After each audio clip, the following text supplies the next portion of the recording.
क्या गंगा में नाव पर बिरयानी खाने वालों के लिए कानून अलग था और चिकन शराब पार्टी करने वालों के लिए अलग? क्या न्याय का तराजू आरोप देख करके झुकता है या फिर आरोपी की पहचान देख करके? नमस्कार, द हिंदी टॉप देख रहे हैं आप और मैं हूं आपके साथ जानिसार खान।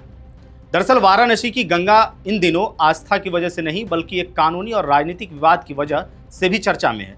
सवाल इसलिए उठ रहे हैं क्योंकि गंगा नदी में नाव पर पार्टी करने के दो अलग अलग मामलों में अदालत और प्रशासन के रवैये को लेकर के सोशल मीडिया से लेकर के राजनीतिक गलियारों तक बहस छिड़ गई है।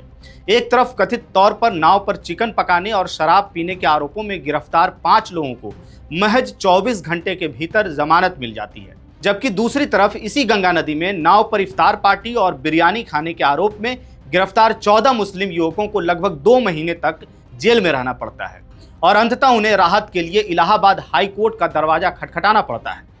दरअसल आपको बताएं कि हाल ही में सोशल मीडिया पर एक वीडियो वायरल हुआ जिसमें कुछ लोग गंगा नदी में नाव पर चिकन बनाते और शराब पीते दिखाई दे रहे हैं।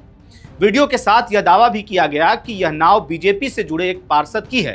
हालांकि इसकी आधिकारिक पुष्टि अभी तक नहीं हुई है। वहीं वीडियो वायरल होने के बाद वाराणसी के दशाश्वमेध थाने में धार्मिक भावनाओं को ठेस पहुंचाने सहित विभिन्न धाराओं में मुकदमा दर्ज किया गया। पुलिस ने 5 लोगों को गिरफ्तार किया और अगले ही दिन उन्हें अदालत में पेश किया गया। अदालत ने यह कहते हुए जमानत दे दी कि आरोपियों का कोई आपराधिक इतिहास नहीं है, वे जांच में सहयोग कर रहे हैं और उनके फरार होने या साक्ष्यों से छेड़छाड़ करने की संभावना नहीं है।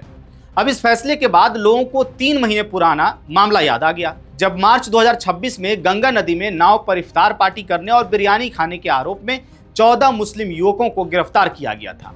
उन पर भी धार्मिक भावनाएं आहत करने, गंगा को प्रदूषित करने और आईटी एक्ट समेत कई धाराओं में केस दर्ज किया गया था।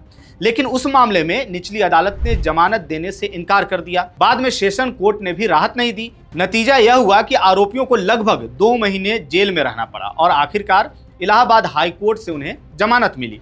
अब यहाँ पर सवाल यह उठाया जा रहा है कि दोनों मामलों में समानता क्या थी? दोनों घटनाएं गंगा नदी में नाव पर हुई, दोनों में धार्मिक भावनाएं आहत करने का आरोप लगाया गया, दोनों मामलों में वायरल वीडियो के आधार पर कार्रवाई हुई, फिर एक मामले में 24 घंटे के भीतर जमानत और दूसरे मामले में 2 महीने बाद हाई कोर्ट से राहत क्यों?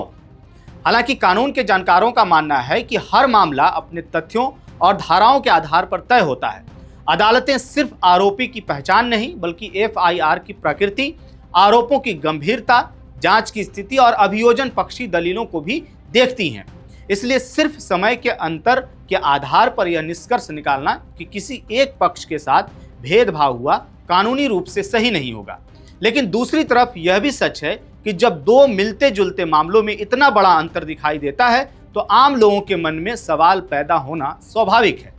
लोग सोशल मीडिया पर सवाल पूछ रहे हैं कि अगर गंगा की पवित्रता दोनों मामलों में मुद्दा थी तो फिर जमानत के रास्ते इतने अलग क्यों दिखाई दिए? और सबसे महत्वपूर्ण बात यह है कि दोनों मामलों में अंतिम फैसला अभी नहीं आया है। जांच जारी है और अदालतों में मुकदमे चलेंगे, इसलिए किसी को दोषी या निर्दोष घोषित करना अभी जल्दीबाजी होगी। लेकिन यह पूरा विवाद न्यायिक प्रक्रिया की पारदर्शिता और समानता पर एक नई बहस जरूर खड़ी कर रहा है। ऐसे में आखिर में अब सबसे बड़ा सवाल यही है कि क्या दोनों मामलों में कानून ने अलग अलग परिस्थितियों के आधार पर फैसला किया या फिर सचमुच ऐसा कोई अंतर है जो आम लोगों को न्याय व्यवस्था पर सवाल उठाने के लिए मजबूर कर रहा है? और अगर कानून सबके लिए बराबर है तो फिर इन दोनों मामलों में जमानत की कहानी इतनी अलग क्यों दिखाई देती है? इस पूरी खबर को लेकर के आपकी क्या राय है? आप क्या सोचते हैं? अपनी राय कमेंट बॉक्स में हमें जरूर बताइएगा। मेरा नाम है जानिसार खान, आप देख रहे हैं द हिंदी टॉप। वीडियो अच्छे लगे तो चैनल को सब्सक्राइब कीजिएगा और हमें इंस्टा, फेसबुक और एक्स पर भी फॉलो कीजिएगा।